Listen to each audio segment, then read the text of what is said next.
Chapitre 14. Yvain et Gauvin. Monseigneur Yvain chevaucha sans trêve, à grande allure, tous les jours de la semaine. La demoiselle le guidait, elle qui connaissait bien le chemin menant à la maison où elle avait laissé, malade et désespérée, la fille cadette du seigneur de Noirépine. La jeune fille déshéritée était à peine rétablie d'une longue maladie qui l'avait tenue longtemps alitée et l'avait beaucoup affaiblie, comme on pouvait le voir à ses traits tirés. Quand elle eut vent du retour de sa messagère, accompagnée du chevalier au lion, son cœur déborda d'une joie sans pareille, car elle avait bon espoir qu'à présent sa sœur lui laisserait une partie de l'héritage, comme elle le demandait. Elle se précipita tout de suite au-devant du chevalier, le salua et lui témoigna infiniment d'égards. Ne parlons pas de la joie qui régnait dans la maison ce soir-là. Il y aurait trop à dire. Je vous en fais grâce. Le lendemain, Yvain et la cadette se remirent en route et chevauchèrent tant qu'ils arrivèrent en vue du château où le roi Arthur séjournait depuis une quinzaine de jours au plus. La sœur aînée s'y trouvait, ayant suivi la cour dans ses déplacements. Convaincue de l'impossibilité de trouver un chevalier capable de résister à monseigneur Gauvin en combat singulier, elle y attendait d'un cœur léger le retour de sa sœur. Le délai de 40 jours arrivait à son terme. Il ne restait plus qu'une journée pour qu'elle puisse posséder, seule, sans réserve et conformément à la justice du roi, la totalité de l'héritage. Mais la situation était loin d'être aussi simple qu'elle ne l'imaginait alors. Ce soir-là, nos voyageurs, qui ne voulaient pas être reconnus, ne se rendirent pas jusqu'au château, mais dormirent dans une petite maison basse, à l'extérieur de la ville. Le lendemain, ils partirent dès les premières lueurs de l'aube, puis se cachèrent à proximité du château jusqu'à ce qu'il fasse grand jour. Monseigneur Gauvin s'était absenté de la cour depuis plusieurs jours et personne n'avait de nouvelles de lui, à part la jeune fille pour laquelle il devait combattre. Il n'était pas bien loin, ne s'étant retiré qu'à 3 ou 4 lieues de là. Le moment venu, il se présenta à la cour, équipé d'armes qui n'étaient pas les siennes, de sorte que personne, même parmi ses proches, ne put le reconnaître. La demoiselle, celle qui avait tort, le présenta publiquement, à la cour, et annonça qu'elle était prête à faire soutenir sa cause, qui était injuste, par ce champion. Elle dit au roi : « Seigneur, comme le temps passe, c'est aujourd'hui le dernier jour du délai, et il sera bientôt nonne. Vous voyez bien que je suis prête à défendre mon droit. Si ma sœur devait revenir, il ne lui resterait plus guère de temps. Mais il se trouve qu'elle n'est pas revenue, et j'en rends grâce à Dieu. Il est clair qu'elle s'est démenée vainement, alors que moi, chaque jour jusqu'au dernier, j'étais prête à revendiquer ce qui me revient. J'ai gagné ma cause sans combat. Le droit et la justice permettent que je m'en aille profiter en paix de mon héritage sans avoir, de mon vivant, à partager quoi que ce soit avec ma sœur. Qu'elle vive donc dans la peine et dans la misère. » Le roi, bien conscient que la jeune fille se montrait déloyale envers sa sœur, lui dit : « Mon ami, en cour royale, on doit patienter aussi longtemps que le tribunal du roi n'a pas délibéré et rendu son jugement. Il est trop tôt pour plier bagage. Je pense que votre sœur peut encore arriver à temps. » À peine avait-il dit cela qu'entre dans la salle le chevalier au lion et avec lui sa protégée. Ils ne sont que deux, car ils ont réussi à sortir à l'insu du lion qu'ils ont laissé dans la maison où ils avaient passé la nuit. Le roi a tout de suite reconnu la jeune fille et il est tout heureux de la revoir car, soucieux d'équité, c'est pour elle qu'il prend parti. Il lui souhaite la bienvenue en ces termes. « Approchez-vous, ma belle, et que Dieu vous garde. » À ces mots, l'autre sursaute et, apercevant le chevalier que sa sœur avait amené pour faire valoir son droit, elle devient plus noire que terre, d'autant plus que tout le monde réserve à la cadette un accueil chaleureux. La plus jeune des deux sœurs s'avance vers le souverain et, quand elle est en face de lui, elle déclare : « Que Dieu protège le roi et toute sa suite. Monseigneur, s'il faut vraiment que ma cause et mon droit soient défendus par un chevalier, ils le seront par celui qui m'a accompagné jusqu'ici. Ce généreux chevalier, issu d'un noble lignage, a tellement eu pitié de moi qu'il a laissé tomber tout ce qu'il avait à faire pour soutenir ma cause. Ma très chère sœur, vous agirez de façon tout à fait courtoise si vous m'accordiez ce qui me revient de droit et permettiez ainsi de rétablir la paix entre nous. Je n'exige rien de ce qui vous revient. » « Moi non plus, répond l'aîné. Je ne demande rien de ce qui est à toi, car tu n'as rien, et tous tes beaux sermons ne te rapporteront rien. Tu n'auras que tes beaux yeux pour pleurer. » Aussitôt, la cadette, qui sait se montrer à la fois polie, accommodante et pleine de sagesse, réplique : « Il m'est pénible de penser que deux chevaliers, aussi vaillants que ceux-là, vont devoir s'affronter pour résoudre un désaccord aussi mesquin que le nôtre. Je ne peux pourtant pas renoncer, car mon préjudice serait immense. Je vous saurais gré de m'accorder seulement la part qui me revient de droit. » « Vraiment, je serais bien sotte si je répondais à ta demande, fait l'aîné. Que le feu de l'enfer me brûle si tu obtiens quoi que ce soit sans combat. Que Dieu ait le droit, en qui je me suis toujours fiée, et en qui je me fie encore, vienne en aide au chevalier qui a eu la bonté et la générosité d'accepter de soutenir ma cause alors qu'il ignore qui je suis et que je ne le connais pas. Leur entretien s'achève sur cet échange. On fait venir les chevaliers devant la cour et tout le peuple accourt, comme à chaque fois, pour le plaisir de voir la bataille et admirer les passes d'armes.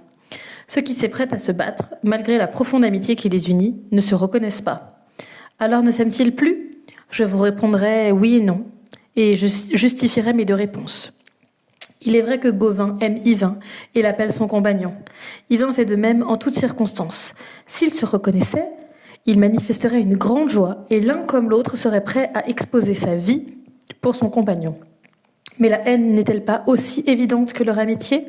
Chacun, cela ne fait aucun doute, voudrait avoir brisé la tête de l'autre, ou du moins l'avoir si malmené qu'il soit couvert de honte.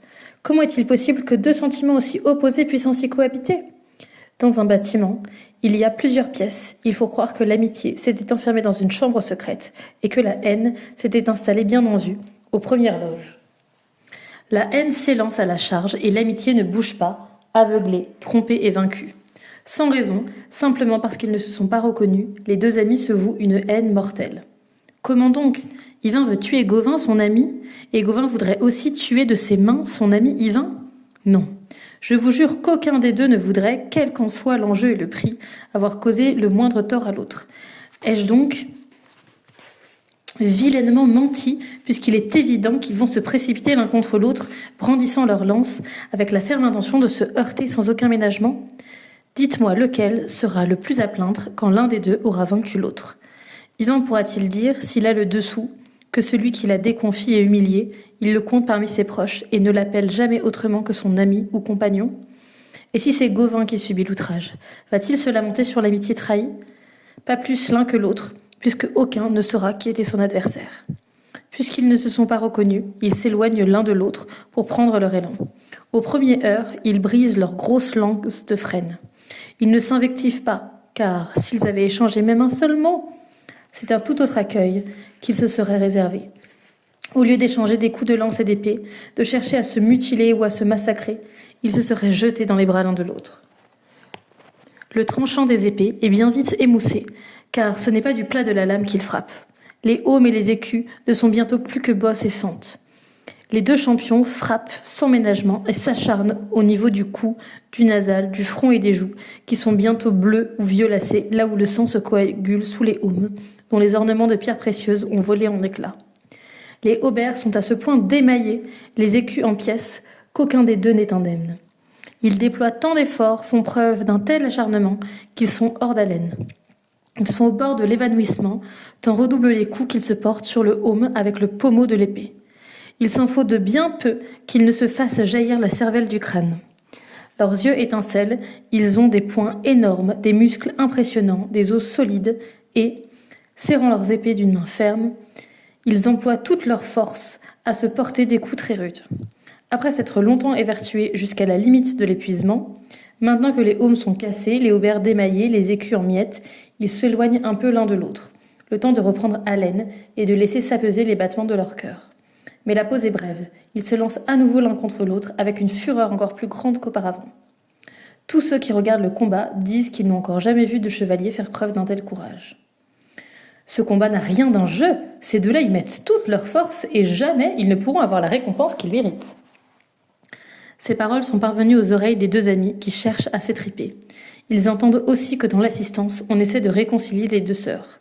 Mais si la cadette est prête à s'en remettre au jugement du roi, tout accord est impossible à cause de l'aîné qui se montre si obstiné que la reine Guenièvre, les légistes, les chevaliers, les dames et même les bourgeois prennent fait et cause pour la cadette.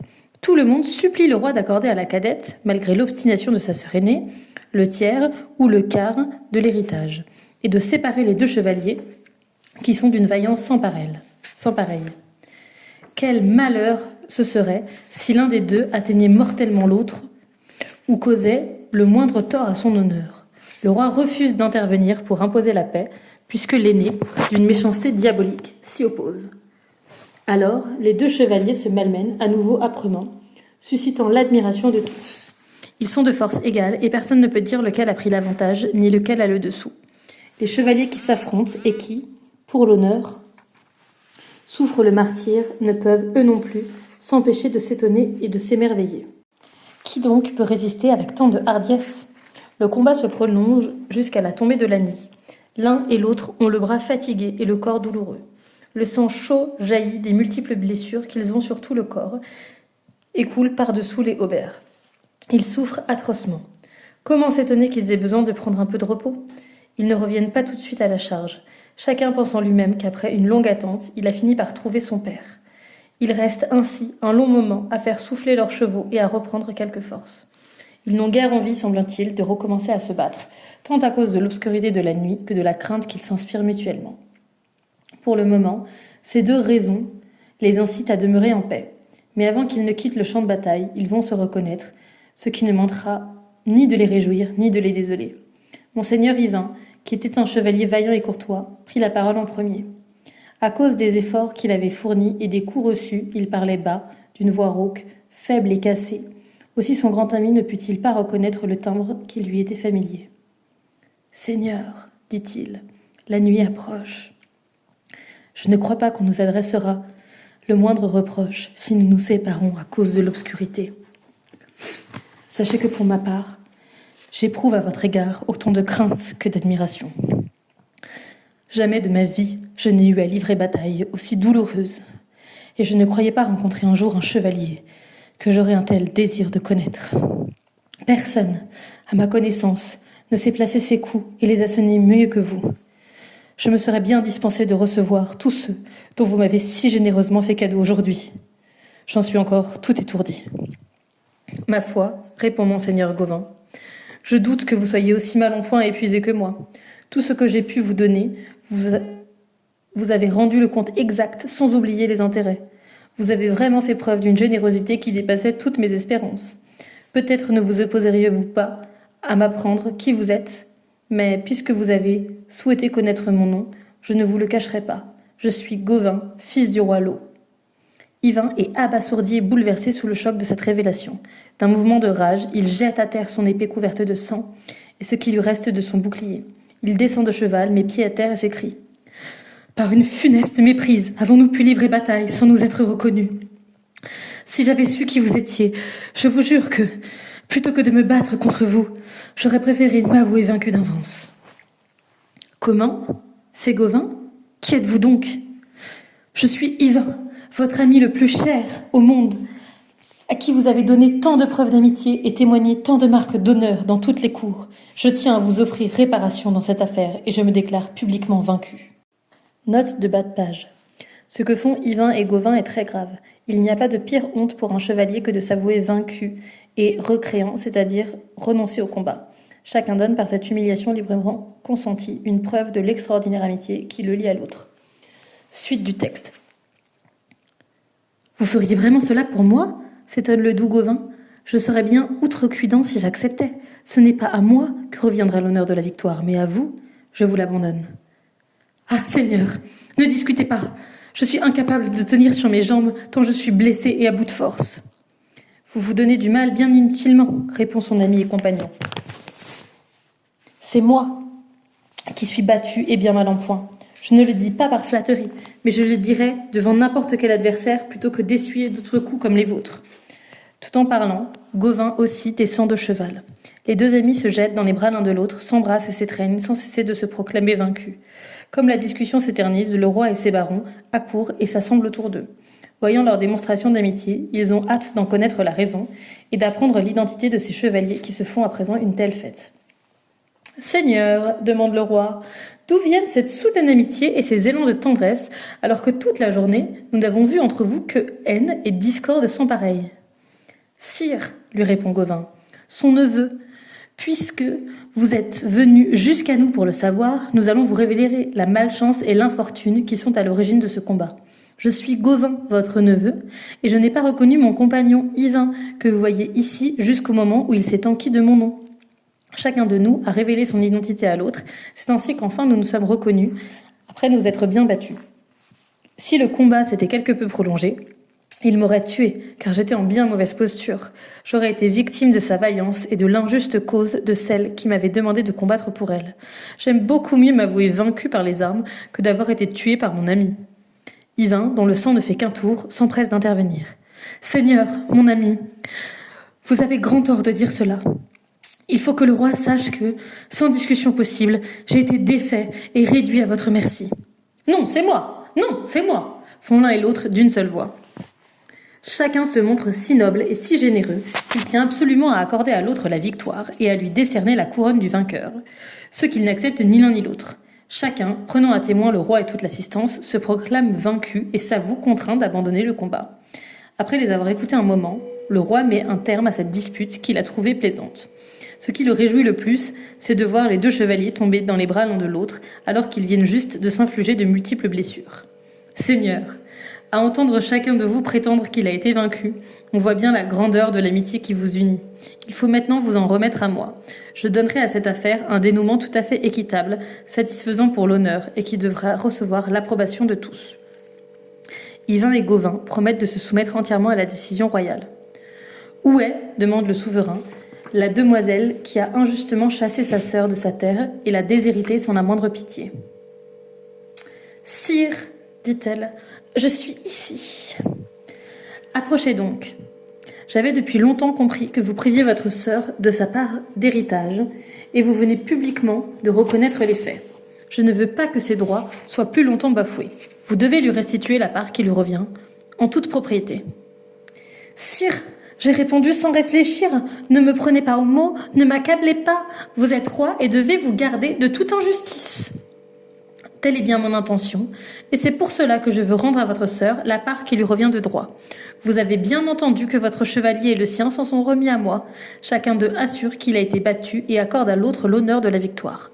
Puisqu'il m'incombe de trancher, ou bien vous vous soumettez totalement à ma décision, quelle qu'elle soit, ou bien je me verrai dans l'obligation de déclarer, bien à contre-cœur, que mon neveu a été vaincu, ce qui pour vous serait bien pire. Le roi n'avait évidemment pas l'intention d'en venir à cette extrémité, mais il avait dit cela pour faire pression sur l'aînée, en tentant de lui faire assez peur pour qu'elle accepte de restituer à sa sœur la part qui lui revenait. Il était convaincu que sans la crainte ou sans la contrainte, les mots ne suffiraient pas à la faire céder. Effectivement, elle dut concéder. « Sire, il me faut me plier à votre volonté, mais ce n'est pas de bon gré. Ma sœur recevra donc sa part, et je consens que vous soyez le garant de cet accord. Investissez-la donc immédiatement de sa part, et qu'elle la tienne de vous, comme si elle était votre vassale. Aimez-la comme telle. Elle vous aimera comme sa suzeraine, et que cela ne vous dispense pas de vous aimer comme deux sœurs. » Voilà comment le roi a mené l'affaire et rendu justice à la cadette. Il demanda alors à son neveu et à Yvain de consentir, enfin, à retirer leurs armures dont ils n'avaient plus besoin. Le combat était tout à fait terminé. Il n'y avait ni vainqueur ni vaincu. À peine avaient-ils commencé de se désarmer qu'ils se jetèrent d'un même élan d'émotion dans les bras l'un de l'autre. Mais voilà que le lion, qui cherchait son maître, survint en courant. Il fallait voir alors tous les gens, même les plus hardis, se reculer ou carrément prendre la fuite. « Arrêtez !» leur cria monseigneur Yvain, tandis que le lion, qui l'avait reconnu, manifestait sa joie. « Pourquoi vous sauvez-vous ? Personne ne vous chasse. N'ayez pas peur qu'il vous fasse mal, il est à moi. Je suis à lui. Nous sommes compagnons tous les deux. » Alors, tout le monde comprit que le chevalier au lion, dont ils avaient entendu conter les aventures, n'était autre qu'Yvain. Monseigneur Gauvin lui dit « Monseigneur et très cher compagnon, pardieu, quelle honte vous venez de m'infliger ! Je vous ai bien mal remercié du service que vous m'avez rendu en tuant le Chéant pour sauver mes neveux et ma nièce. Je me suis souvent demandé avec angoisse ce que vous étiez devenu. Mais je n'ai jamais entendu parler, là où j'étais, d'un chevalier qui se faisait appeler le chevalier au lion. » Tandis qu'ils conversaient, on finit de les débarrasser de leurs armures. Le lion vint, là où son maître était assis, faire toutes les démonstrations de joie que pouvait faire un animal à qui ne manquait que la parole. Puis il fallut conduire les deux chevaliers dans une infirmerie et dans une chambre au calme, car ils avaient grand besoin de médecins et d'onguents pour soigner leurs blessures et de beaucoup de repos. Le roi Arthur fit appel au meilleur chirurgien qui leur prodigua ses soins les plus attentifs et guérit leurs plaies au plus vite et du mieux qu'il put.